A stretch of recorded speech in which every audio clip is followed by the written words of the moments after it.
Thank you very much this afternoon for joining us in this session. This is Resolution Insurance, the most innovative and progressive insurance company. We give you general insurance, medical insurance, and we are on point in terms of the digital transformation, and that's why we are coming to you here today. This is yet another live session on Facebook that we are discussing issues of interest to our customers and our fans as well. My name is Musyoki Kivindio, and I'm going to be taking you through our session today. Just to recap a little bit, we have talked about issues to do with health, wellness, and well-being. We've had a urologist talk to us. We've had a gynecologist talk to us. And if you missed those sessions, please go to Facebook, to our Facebook page, click search, and you'll be able to watch some very interesting information about your health, wellness, and well-being. So today we are joined by Dr. Nancy Nyaga, and I'm going to invite her to introduce herself as we kick off our session today. Okay. Thank you, Musyoki. Good afternoon, viewers and everyone. As I've introduced, I'm Nancy Nyaga. I'm a clinical psychologist by profession and also a certified life coach. I'm in private practice. I have a private practice called BlossomWith Consultants, located in Parklands area, just near the Parklands police station. Opposite the building is Park Suite offices. I'm also adjunct faculty at USIU Africa in the psychology programs. Thank you. Thank you very much, Daktari. Let's kick off. We obviously COVID-19 is the discussion of the day. Mm-hmm. We have a lot of things that have been impacted by COVID-19. Yes. And we are talking about our children today, for those who have children or very young siblings who they're living with. Mm. Schools have been closed. Yes. And we have our children at home. Yes. But even before we get to that point, what are the sort of the top three issues you sort of encounter from a psychologist's point of view with our children that you see? Would this be pre-COVID or during this time? Pre-COVID, and then now during this time, during this time. We can talk about. I think pre-COVID, and probably now exacerbated by this situation, or even made worse by the situation, is the family issues, where we would have violence in homes, or people having what we call emotional cut-off, couples that are not talking, or people going through psychological distress. And it is very important for me to mention here that the children do not have to witness the violence, but they can tell when there is tension. They can see mommy is not happy, they can see daddy is not happy, they can see they are not talking. They can see daddy comes and says hi to the child, the mommy comes in and says hi to the child, but not talking directly to one another. That's right. They're able to pick these vibes and know that there's something wrong in the family. So the family setting is one of the main areas where children hurt and hurt a lot. The other area would be school. They are not in school where they may be bullied. At home, they may also be hurt or suffer psychologically because of relatives that we may have in our homes who may be bullying them in one way or another, and even telling them to lie. And this time we've experienced issues of sexual abuse and all that. Sometimes we know it's perpetrated by relatives that we are living with. Not all of them, because not everybody may be engaging in that.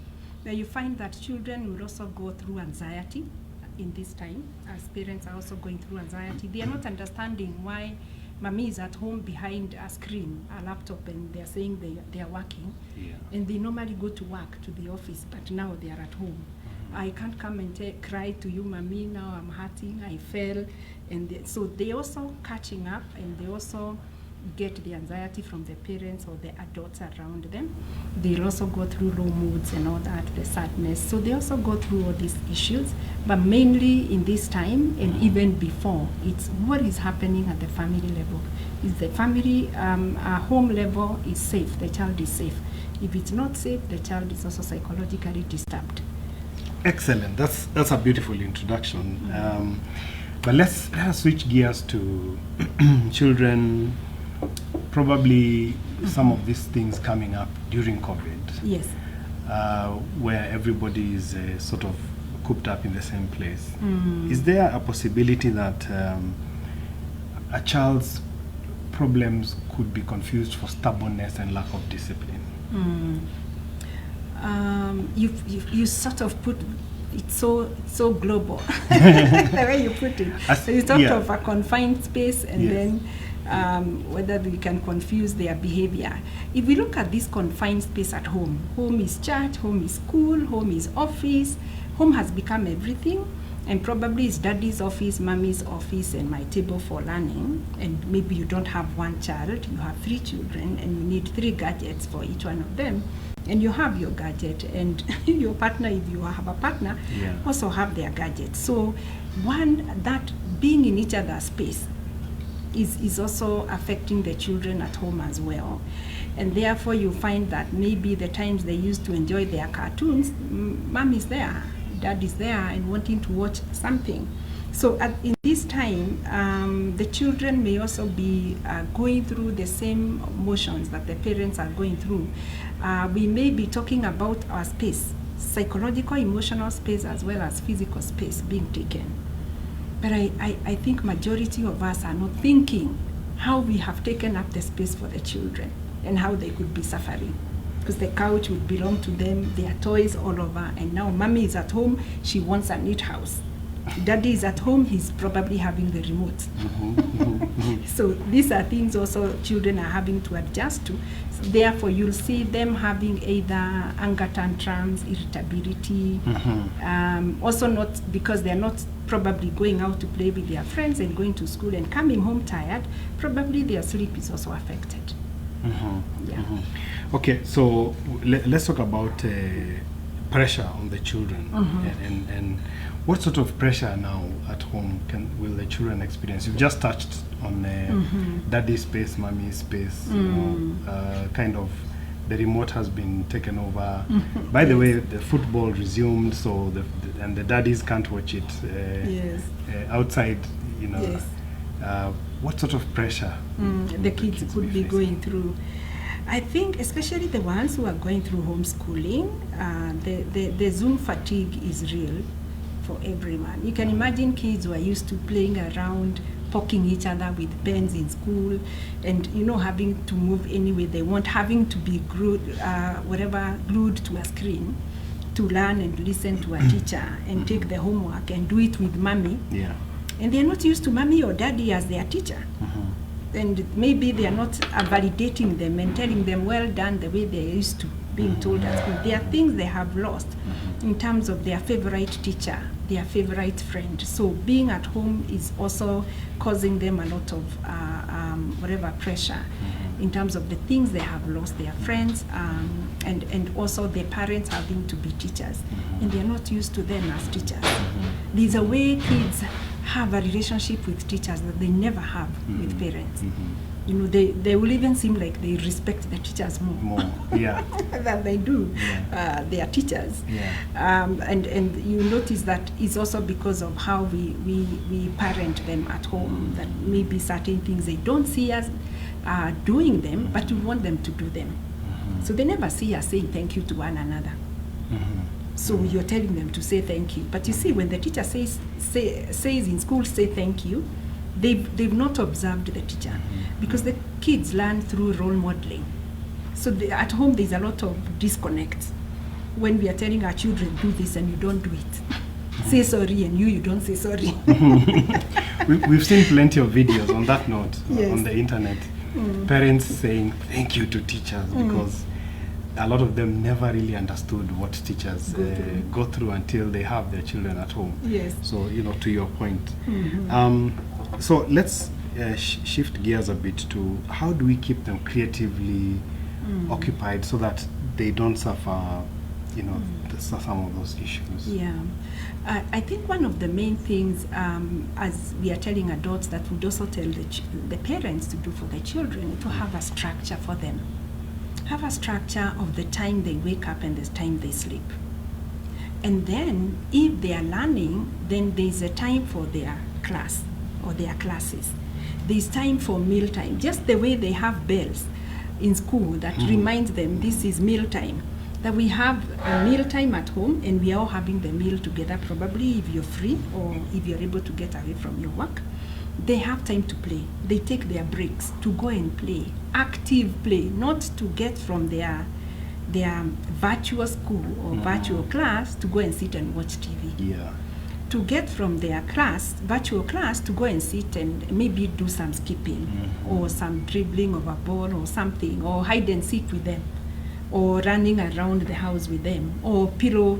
You know, we don't have to be so whatever about the games. We just use what we have. We can have pillow fights at home. We can play hide and seek. And we can dance. We can say this break we're gonna dance, and they can choose their favorite song. We're gonna cook. We're gonna make some tea. We're gonna go out, or we're gonna jog on the spot. So if we can have active breaks with the kids, and also have some like Scrabble maybe that you want to sit and relax and do something like that. So the structure for class time or for meal time, sleep time, and let the children go to bed by 8 p.m.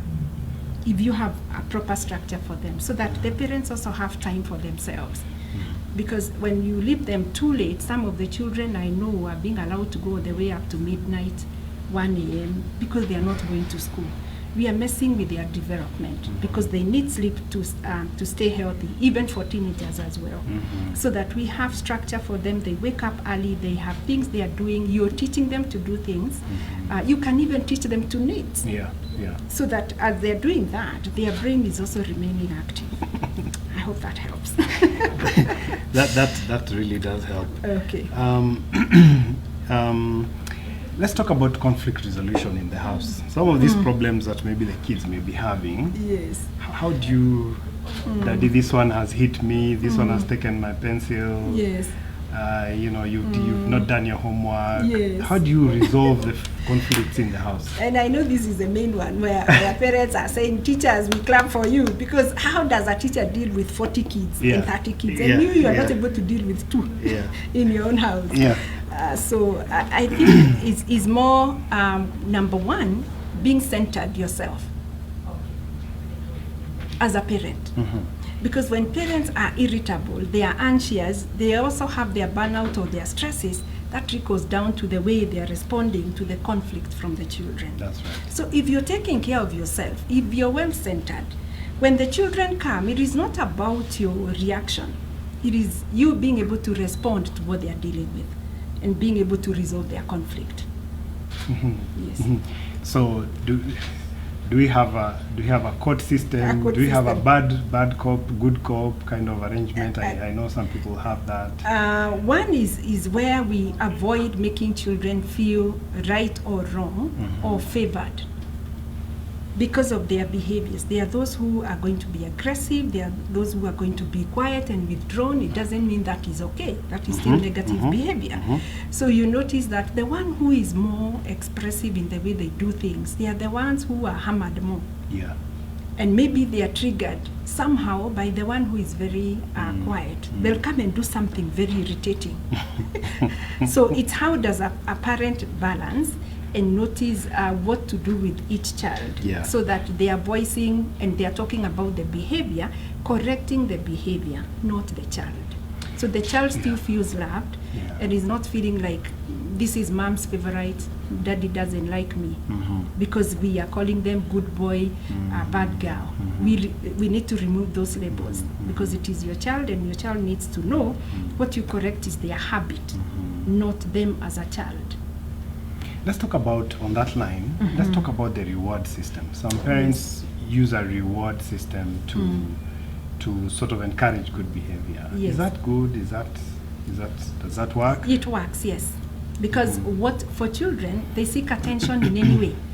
If you don't give your child attention for good things and you're giving attention for negative things, that's what they're gonna give you. Because the need for attention is met in that sense. So parents need to know, if you want your child to give you or to act in a healthy way, then you reward good behavior. Yeah. Because they want to be attended to and they want to be rewarded, they'll keep displaying that more. Yeah. Let's talk about punishment. You know, to cane or not to cane, you know, spare the rods, you know, spoil the child. Yes. What is, where do we go with that? Because we know it was withdrawn from schools. Yes. How do we handle punishment? The issue of punishment is very sensitive because of our inability to engage our children, make them understand what we are correcting is their behavior. Because when parents are caning their children, they are being called names. They are being told you're like this and that. And if, I can see you're a bit younger, my generation, if we remember how we were caned even in school and in homes, it wasn't very interesting. I know many parents say that formed us. But I want to say in this generation, yes, it is a totally different time frame where people are operating more at emotional level than how we operated 10, 20 years ago. So today, even if you're gonna cane, for those who may cane carefully, agree on the punishment. It is gonna be 5 strokes of the cane on your palm for 1, 2, 3. Not the way people were slapped.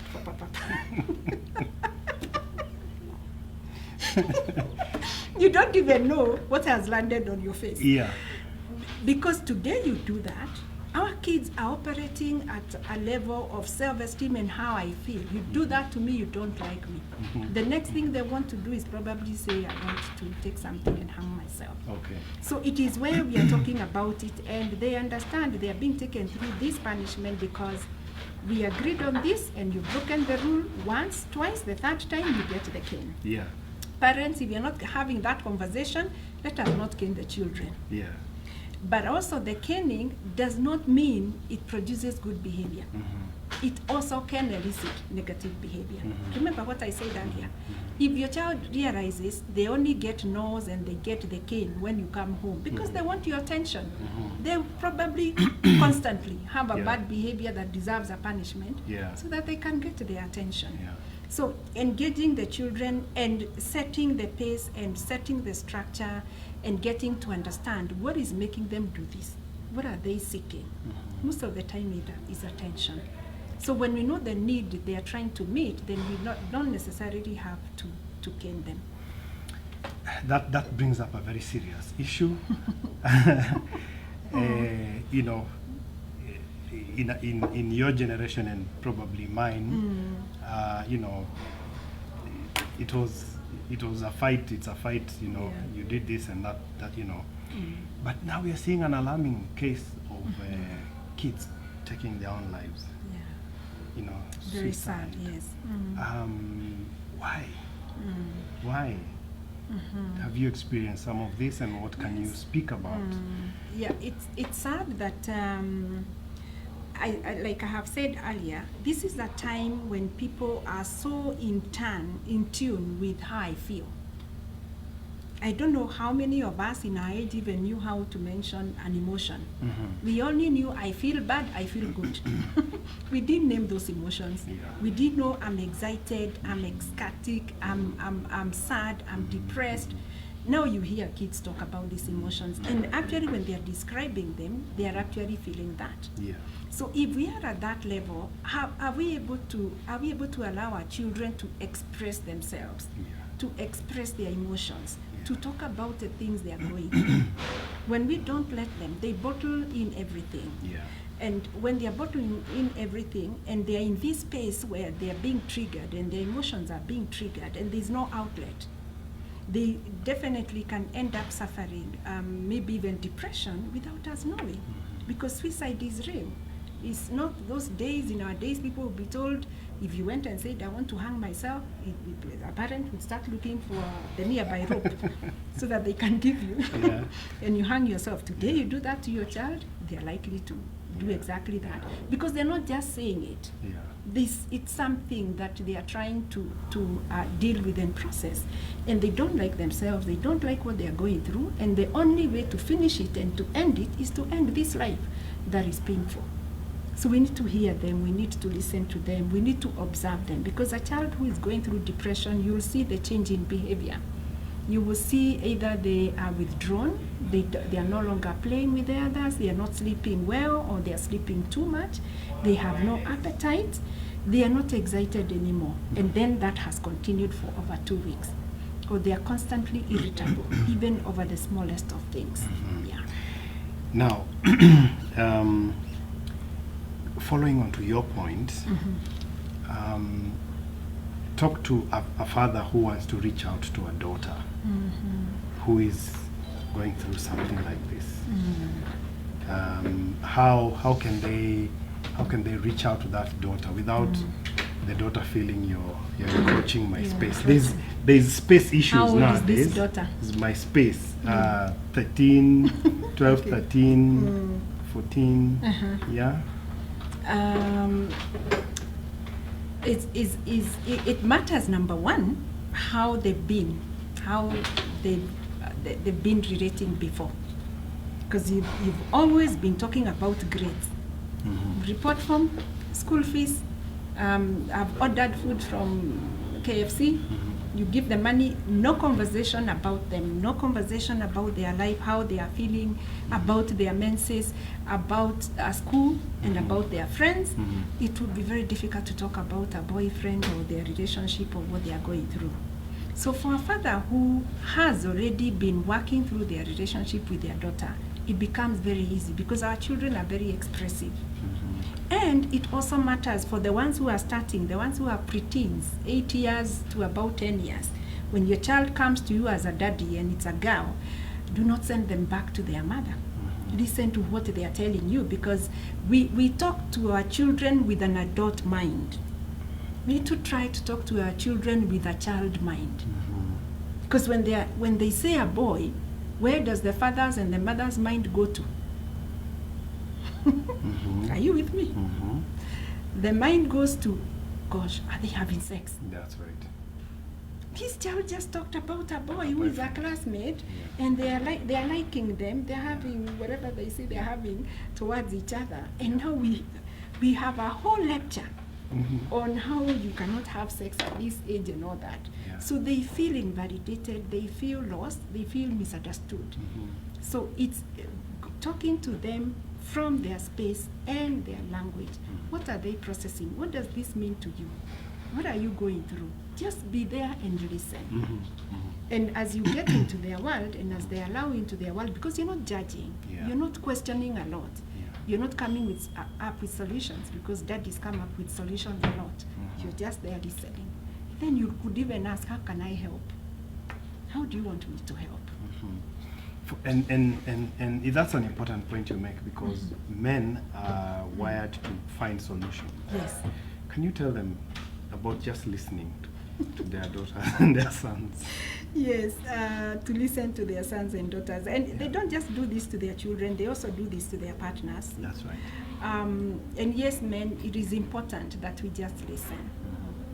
And I said, because when you start processing in your mind, then you're bringing yourself and how you'd have done things and what you think should be done, as opposed to hearing what this person is going through and the struggles they are going through. And maybe they just want to express themselves. They're not looking for solutions. They want to be heard. They want to know that you can work with them. So just listen, and you throw questions like I had said earlier. It's okay, and what happened? And what did you do? And now what happened to you because of that? And now how can I help you? My son, my daughter. And then you can tell them, I am with you on this. I'm going to work with you. I'm going to support you. That's what a child needs to know. That you can be part of the journey of their life, whether it's relationships, failure, bullying, whatever it is. And you're promising to be with them. But you're not creating a sort of dependence. You're making them feel that you're respecting them. that they are also making certain decisions, and you can build on those decisions. They are taking certain actions, and you can build on those actions by throwing suggestions like, what do you think would happen if you did this? What do you think would happen if you said this to this person? But of course, in cases where there is obvious bullying, there is obvious manipulation, then you're able to guide your child. Yes. Let's talk about failure, which is something that is also linked to what we just discussed before about suicide and children harming themselves. Let's talk about failure. Okay.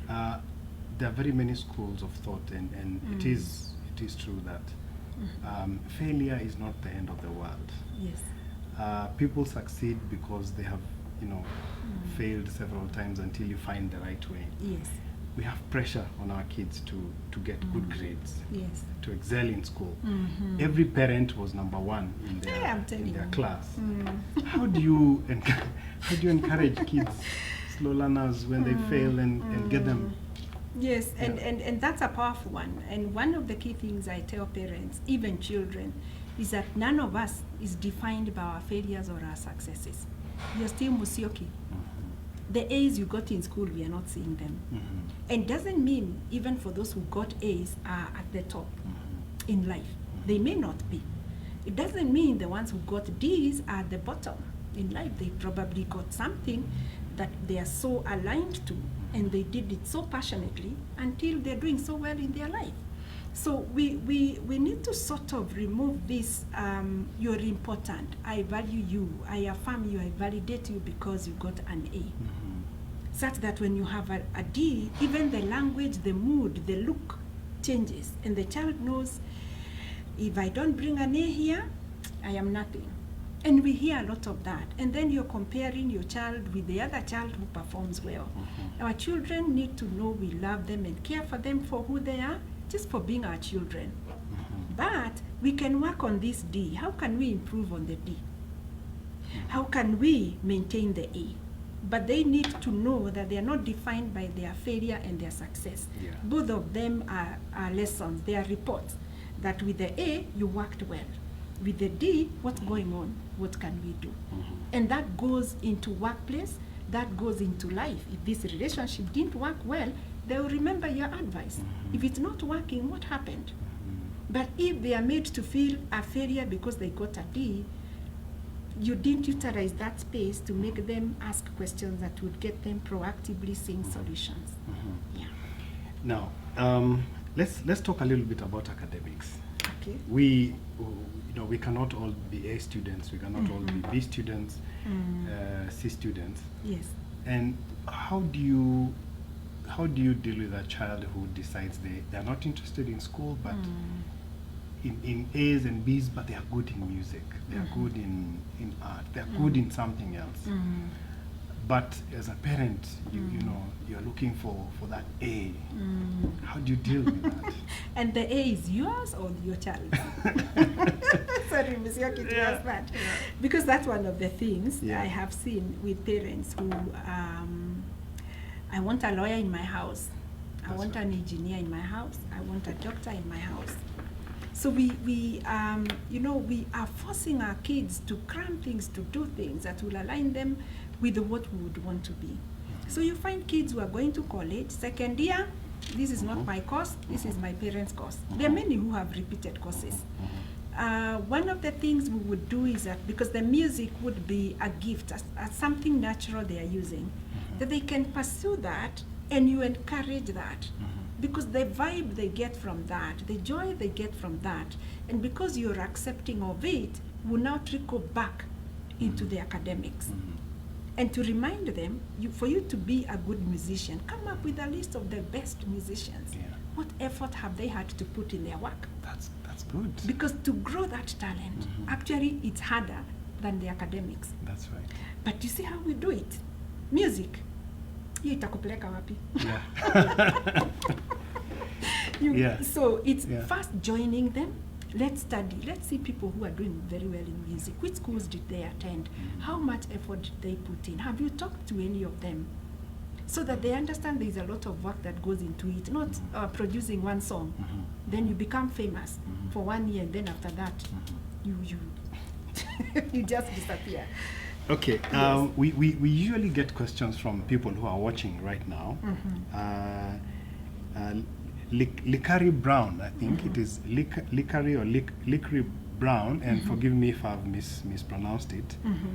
Their child tells them that playing online games is an art and it makes them sharp, you know, and gives them better reasoning. Is that correct? Online games, yes, because they are having to use their brain.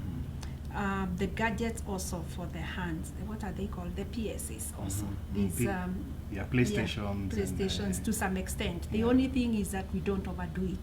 They are not there for 5 hours, they are not there for 6 hours. Just the same way they'll go exercise, we can have a structure for them to do the games for an hour or two, then go to something else. They're actually better than a child who just sits on the couch and watches TV all through. And that brings me to the question about gadgets. You know, pacify the child with a phone, an iPad. And when do we introduce them to the gadgets? At what age? We really cannot escape it because of our world today. But do you have any case studies? Anything? There's a lot of research actually that has been done on some of the mental health issues with children. A good one is autism. It is highly connected to the children being exposed to screens very early, below like 4 years. So parents really need to be careful about that. And one of the things is that you find that the child watches you constantly on your phone. So they also want, they are wondering, who is this who is given more attention than everybody else in the house? So they also want theirs. And because they can do a few things and they see there are things happening on the screen, then they want to have that. So if a parent is able to avoid giving a child a gadget while they are below, let's say 3 years, it would be very helpful for their brain development and to avoid some of these things. Excellent. Let us shift gears a bit again to the family unit. Yes. The pressure on parents to provide for your kids. You don't want them to lack. Some people say, you know, I never used to eat meat when I was growing up. I walked barefoot. But I don't want my children to go through that. So is there a likelihood that we are trying too much to make our kids comfortable? Yes, definitely, because we are failing to understand when we went through that, our parents gave the best of what they had. If they really had the means, they probably would have done that for us. I think for me, the rule of the thumb is the message your child gets from anything you do for them and with them. If the message is, my child, I'm going to pembeleza you, you will never suffer, you will never lack, you have failed miserably as a parent. Because we teach our kids to know how to create a path for themselves. They can have all the luxuries, but they need to sit at home and know that you got there probably through hard work, through education, and therefore you're gonna give them also tools for them in future to be able to fend for themselves. But not for you to fend for them and fed for them for life. So it's when they go to school, how are they studying? If they are at home, are they self-sustaining? Can they cook for themselves? Can they wash their rooms? Can they wash their clothes? Can they wash their bathroom? Because we can afford these things, so we have trained our workers more than we have trained our children. So making them dependent and helpless. If they are not self-reliant, it becomes very difficult to navigate through life. Yeah. Yes. Please tell them again. Because the over-reliance on the nanny, over-reliance on mama wa kufua, you know, and you have, I don't know, 10, 11, 12, 13-year-olds, and others even going on to college, and they cannot function. There are even those who take their clothes home to be washed. Yeah. They're in campus, they're in fourth year, and this girl or this boy is waiting to have a family. So how are they going to have a family then after college? So washing your clothes and learning how to cook does not mean we remove the nanny from home, because there are other things they will be doing. But I would say that we allow our kids to know how to do their own rooms, to do their own bed, to build that independence, that autonomy, that they can feel they don't have to depend on someone, especially the boy child. The girls will follow their mothers to the kitchen. The boys will see what the father does. The father never gets to the kitchen. And I think this season of COVID-19 has taught people now, a father can lose their job and they will rely on the mother. So does that father sit at home and do nothing as the mother is busy feeding for the family?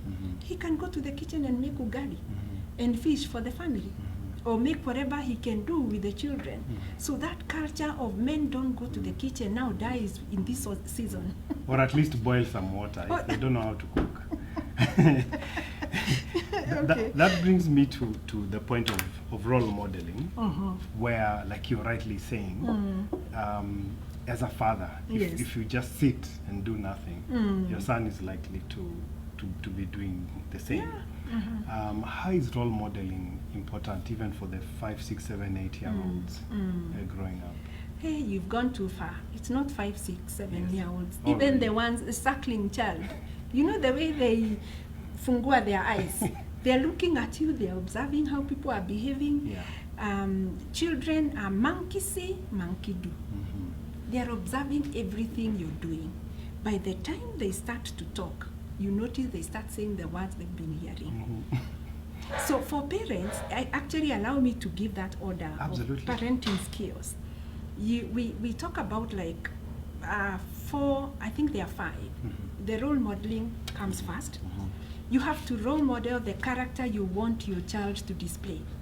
If you want them to be hardworking, are you hardworking? If you want them to be respectful, do you respect the people around you? So the role modeling, and then spending quality time and quantity time with them. So that in that quantity time that at least produces quality time, you have realized, and they're asking you questions, and they are now free with you. They can tell you things that are going on with them. And then in that moment, you can be able to teach something. You can be able to correct something. Now the challenge with us, we start with teaching. And you have not qualified in all the other 3 steps. So that's what we need to go back to. Be a good role model, spend quality and quantity time to be able to create a healthy relationship. That's the 4th one. And then now you qualify as a teacher. Absolutely. To teach your child. Because remember I said, our teachers don't have number 1. Yes. Our kids don't see them. Yes. So whatever they say goes. Yes. But at home, our kids have observed us from the time they were born. So they are saying how you need to respect people, how you need to pray for food, how you need to do these things, but you never say do it. They do what they see, not what you tell them. So if you come at home at 1, expect your teenager to come at 1 at one point. So now that clubs and that kind of stuff, places are not open, of course, parents may be drinking a glass or 2 at home, a bottle or 2 at home. Yes. How does that impact the kids? Having to have a conversation with them, and ensuring that if you really must drink, that they understand what is going on, so that they don't come and take those bottles. It can be labeled dad's drink. Or mom's drink if it's mommy drinking. And this is not for children. This is for when you're 20 and above, and when you can afford to buy for yourself. That not they're waiting to be bought. The alcohol, whatever they are you're taking. And 2, that then will be orderly, that you're not drinking and getting drunk at home, and your kids can observe what's going on with you. Absolutely. Yes.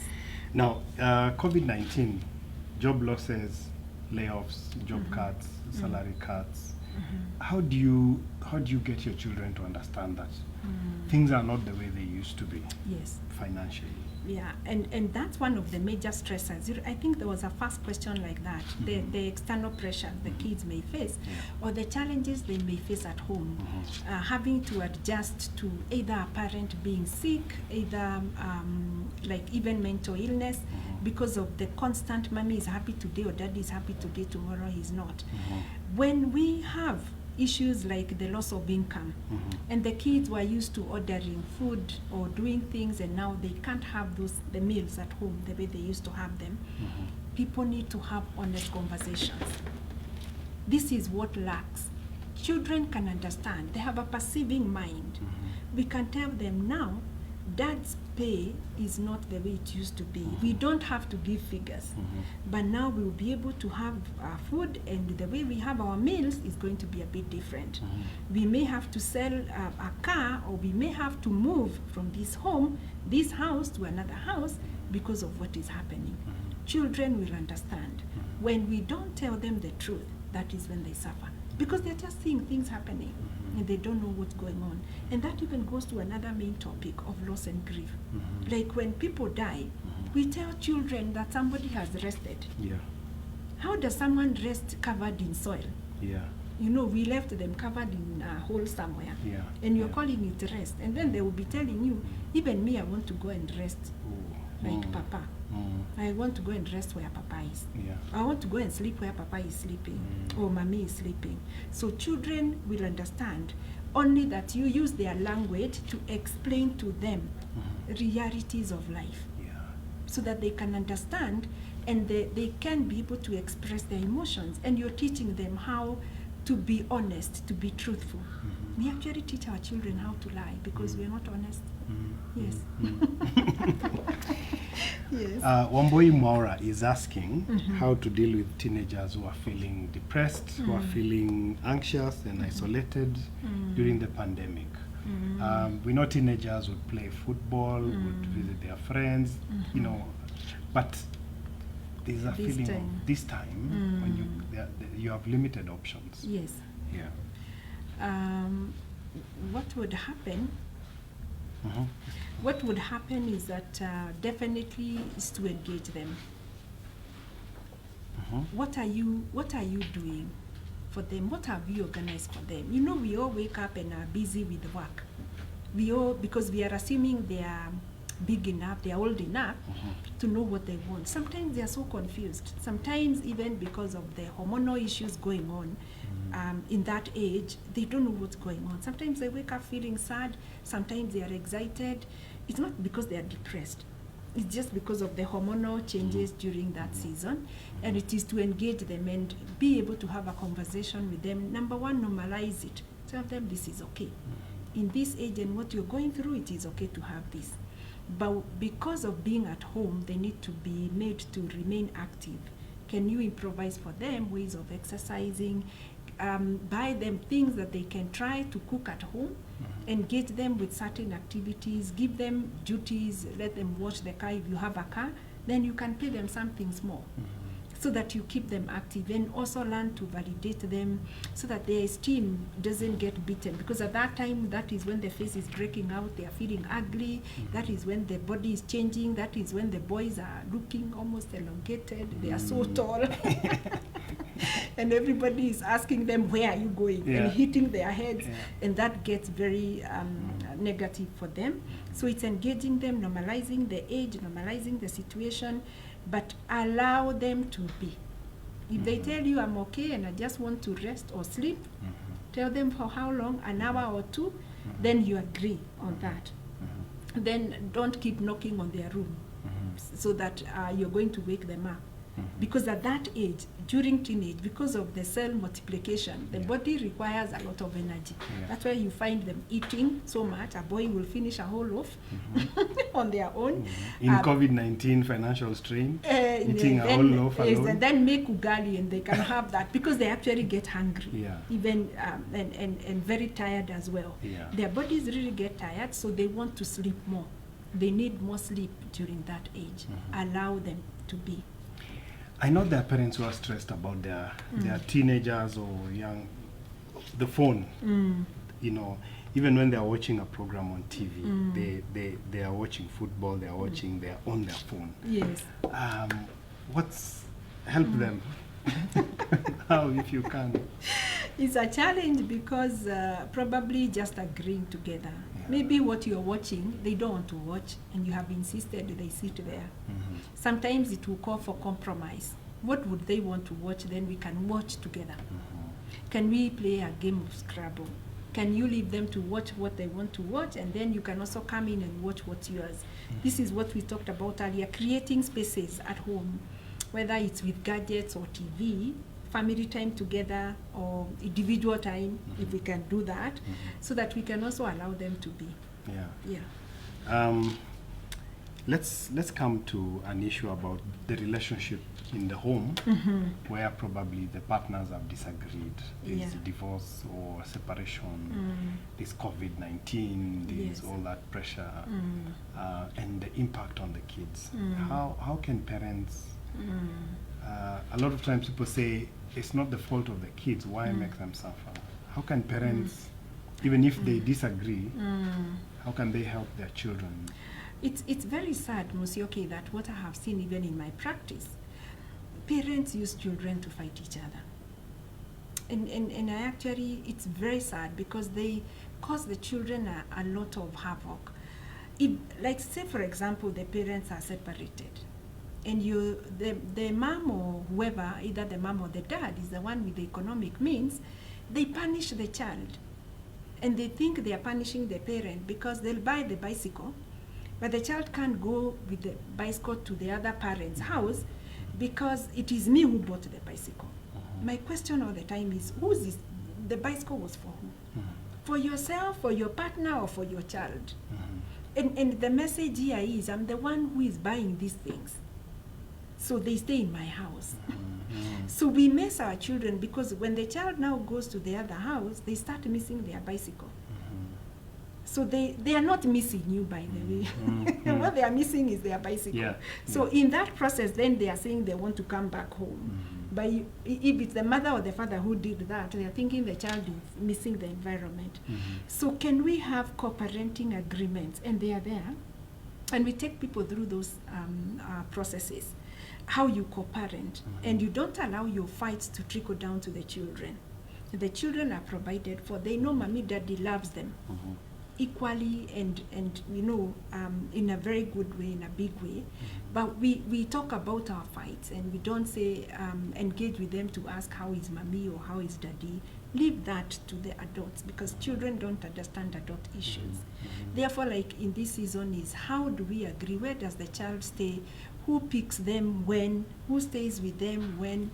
And when we are doing that, this idea of people just fighting, even when the child is shown the car, there is your father, or there is your mother, walk there, and they are feeling insecure, they are feeling unsafe, and we keep doing the same.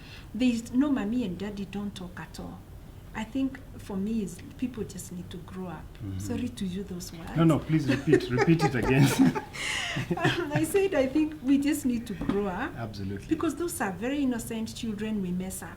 Because they have to carry that pain they see, the emotional baggage that you have refused to resolve. And it plays out at teenage and in campus. So at 3 years, 4 years, you think they are not getting anything.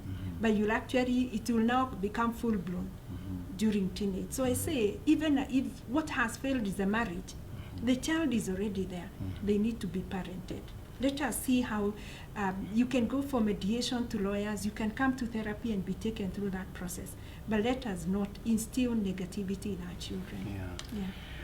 I saw a very sad case on TV where a lady coerced her young daughter to say that her father sexually abused her, and the guy is rotting in committee as we speak. And the case, it was an expose by one of the TV stations. Citizen, I remember. And I think the case is up for retrial. And the girl owned up and said, I was forced to, by my mother to say that my father raped me.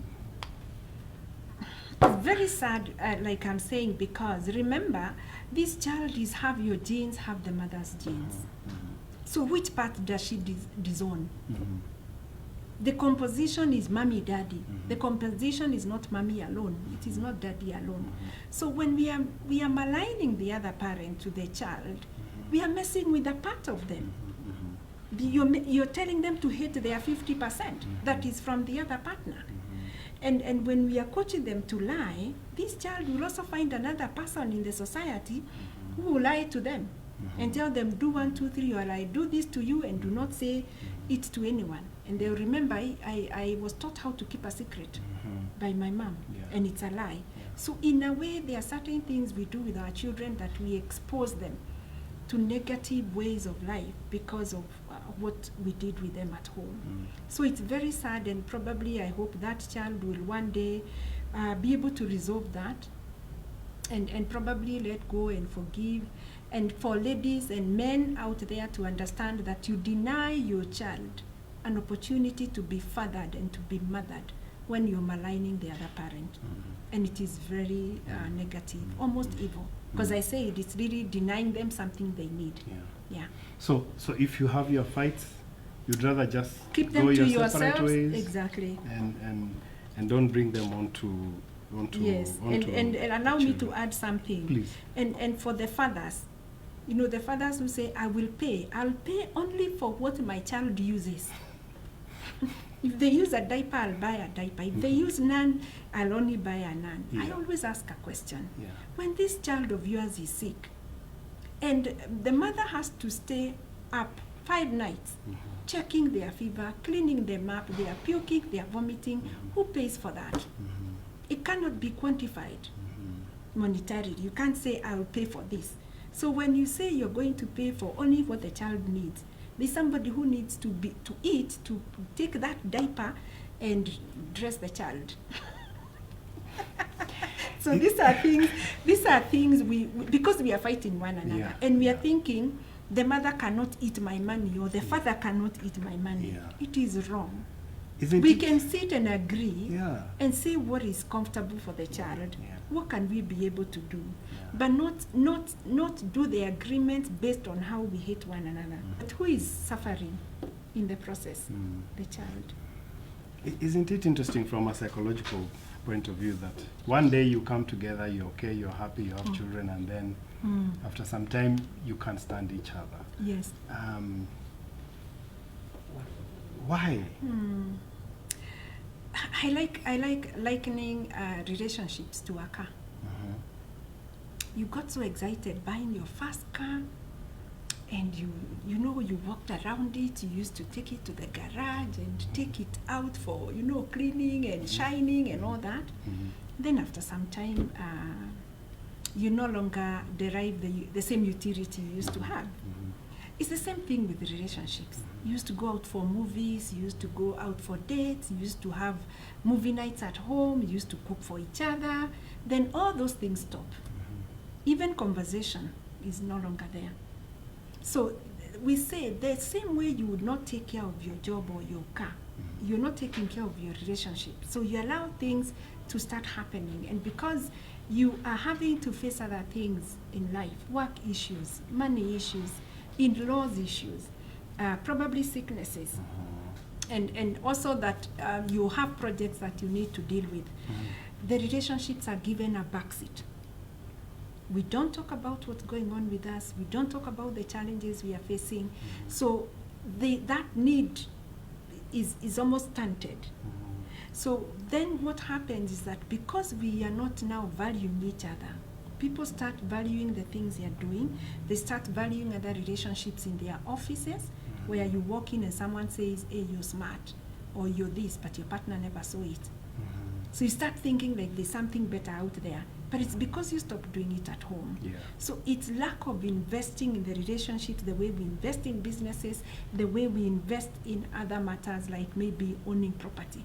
If we did take that effort to relationships, we would enjoy them. And to add, that is our number one. At the end of investment, at the end of work, we come back home to the relationships. So if you never nurtured them, you come back to coldness To nothing. and to nothing. Yeah. And that is why you find people, even elderly people, are committing suicide. Mm-hmm. You have all this property, but now you are wondering, there is nobody to enjoy with because you didn't even create relationships with your children. Yeah. They are no longer there for you. Everybody moved on with their lives because you did not take time to invest in the relationships. So even as we do all these things, the one positive thing, Musyoki, about this COVID season is teaching people to talk. Yeah. Sit at home, you look at each other, Yeah. you are running away to your workplaces and chat and everything and gym, and now there's nothing like Yes. that. Yes. Nangaliana until now you decide to talk. I hope you know it's a positive for many, and I like that. I like where you're going. Let's talk about sexual abuse of minors and kids at home, Yes. and how we can avoid things like those happening, especially now with COVID-19. Yes. Confinement, containment. Yeah. You know, it's shocking because I, as a psychologist as well, I was among those people who are saying this thing is not true. But I've talked to a number of lawyers and prosecutors. These things are true. Can I ask you a question? Yes. What goes through the mind of someone, of a man who will go and violate an 8-year-old, you know, a 6-year-old, a 10-year-old? A lot of these people is what we call in psychology the inner working model. Their inner working model is messed up in a way. They may have gone through a lot of rejection. They may be having a lot of anger. They may have been molested themselves. They may have grown up with parents who are so critical until they felt like they don't belong or they have nothing. They are such bad people and they are accepted because of how they were parented. So you give what you are, you give what you have. So you find that such people, even when they are molesting the kids, they probably are not even thinking this is a child. For them, they're just projecting whatever is inside them on these children. So it's more of our society again, and I say this painfully. If I was to come up with a school curriculum, it would be so different. It would be so different in this sense that we are taught history, geography, math, physics. Yes, to come and do work and be engineers and be doctors. Nobody tells us how our mind works. Nobody tells us what it is to change our inner working model, to view life positively, to be resilient, to be problem solvers. Yeah. Nobody coaches that and teaches about that. And you're just thrown into life and you're supposed to be a parent or to be a teenager or to be a child, but nobody is coaching you how to go about all these things and all these stages. Yeah. So I wish people would allow themselves then, especially in this era, we have so much information on parenting, on books. We can go to Google and get all this information so that you even understand your personality, so you understand how you were raised, to see how you're also raising your children and change a few things so that you're not continuing with the same patterns. Yeah. But that woundedness for people while they were kids affects a lot of the things we see. The other thing could be drugs. When people are high on drugs, the mind gets distorted. So they probably see a small girl as a very beautiful woman. And there you go. But also, what I've learned, I actually talked to one prosecutor today, and they said a lot of these pregnancies really are not from incest. They are amongst the teens. Yeah. So you find a boy who is 17 or 15 has had a relationship with a girl who is 14. Girls mature very early these days. At 8 years, they've started their menses. We do not do sex education at home. We don't talk about it because we decided when we talk about sex, we are talking about the act. No, we are teaching them about their organs and how they should not be touched and how they should keep them and how they should keep them clean. And what happens if they do these things. Nobody has told them. So some of these girls don't even know they are pregnant. Wow. At 12 years, 13, 15, they don't even know they are pregnant. Wow. because nobody ever told them. So very quickly, because we have Yes. maybe a minute to go, Yes. how can parents watch out and make sure their daughters within the home, within the setting, don't fall prey to these predators? By predators, you mean the abusers? The abusers. The abusers is coaching them how. Yes, we talked about allowing your child to learn to express themselves. If you've been beating your child or punishing them for speaking the truth, when they get a perpetrator or a predator who will do something to them and tell them, don't tell your parents, they would. Yeah. Because you coach them not to speak the truth. So when our kids are honest at home, we can even reward them. Let's teach them how to express themselves. Let's talk to them about their body parts and keep checking on them. If anybody touches you here, if anybody tells you these things, come and share. Come and tell me. The ones who have tried to tell their parents what happened, they are beaten. They're beaten, yeah, they're punished. What were you doing? Yeah. What were you doing there with that person? So Yeah. instead of receiving our kids and knowing that they are struggling with so much, that there is that abuse everywhere, we punish them, so they quail. And remember, they are threatened. They are told, I'll harm your parents, I'll kill them, I'll do this, I'll kill you. So, I mean, for them, this is a lesser evil. Let me keep quiet. Yeah. And the challenge is, once a child is abused sexually, sometimes they are likely to go through that process, all the way even into adulthood. Yeah, because they learned to fear. But allow me to say, even let's talk to boys. As a psychologist, sometimes I feel sad because we are constantly talking to women and girls. Boys need to be told, and parents need to tell I would tell my son that I have a son, and I would tell him that if you get a girl pregnant, you become a father, and you're going to raise that child. Responsibility. So the men and the boys are being set to go free, and the girl is the one who is being seen like they are messing themselves. They are the ones who took themselves to the men and to the boys.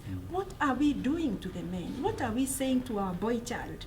That they need to respect the girls. They also need to respect their bodies as well, and respect the girls' bodies as well. They are not for use and abuse. But our society is not saying anything to the boys. We are only talking to the girls. As families, at family level, we need to talk to both the boys and the girls. Absolutely. Yes. Dr. Nyaga, I think this probably would need another session because there's a lot of discussion that we could hold. But we are coming to the end of this session. It's been very educative for me, and I guess also for our fans who are watching. Just reintroduce yourself again, and where we can find you, just in case somebody who's been watching wants to get in touch with you as we wind up. All right. Yeah. Thank you, viewers, and thank you, Musyoki, for this discussion. It was actually lively. I've enjoyed.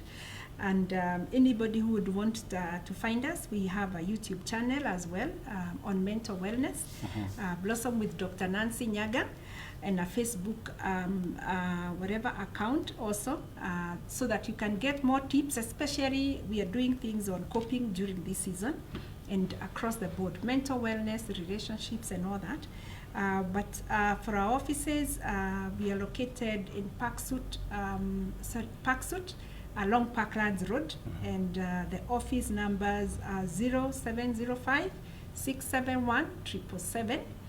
For those who may want to call and book for an appointment. We are doing more online sessions because of the situation. So Skype, Zoom, Doxime is what we are dealing with. We are only seeing the clients who really are not able to log in and do the sessions online. Absolutely. Yes. Thank you very much, Dr. I've learned as a lot as well. Very good session. And thank you, our customers, our fans, our viewers, for being with us. And join us again when we bring you yet another session as we respond to the issues that are affecting us during this COVID-19 period. Thank you very much and have a good evening. Thank you.